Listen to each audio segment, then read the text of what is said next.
we had many black people who worked on the farm. But in the house, there was a husband and wife who I grew up with. The wife looked after me from the age of 1 year old until I left to go to school. And her husband worked in the kitchen and did all the cooking. And they were my friends. We were far from the next people. So I formed a fantastic relationship with them. And it wasn't difficult to see that they were treated differently to the way I was. If I walked with them to the little post office to post a letter or to put some money in the savings account, I would walk in one door and they would have to go in another door. And that was the first realization. And I couldn't understand why. But it was explained to me they're a different color, and that's for them and this is for us. And as a young child, I didn't query it, I didn't question it. For me, that's how it was, and that was life. I think it took a long time for it to filter through my body and my being until I could feel and think differently. While working and establishing a lifestyle and going through all the norms of growing up and bringing up a family, I really wasn't interested in the political side or apartheid or whether black people were treated differently or had different things. I was living in my world.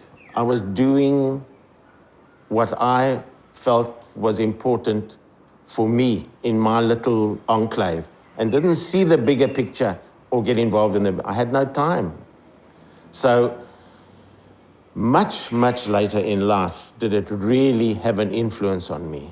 When I could sit back and say, well, at least I can pay the rent and I can buy the food every month and I can stop that stress and that pressure.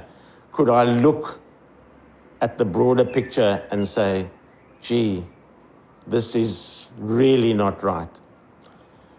But the reality really came with the freeing of South Africa, when Mandela was freed, and the fantastic feeling. Up until then, I believed Mandela was a terrorist. I believed he was a communist. I believed he was the enemy. I believed that he was leading black people to kill us all, to take over South Africa. And when this man came out of prison and had no malice and had a kind word for everybody, it made the most fantastic impression on my life. Yes, living in South Africa in 1997, I think it was, just after, a few years after South Africa's liberation, I was sitting in my study one evening at my computer and thinking about my life, and I had been in Cape Town for 7 years. My children were both grown up and educated. And I had, I think it was one evening at about 8 o'clock in the evening, this overwhelming feeling of shame and guilt that I had got to this stage in my life, feeling secure. I've done my job. I'm enjoying my time with my wife. And so much has gone past that I knew very little about and did very little about.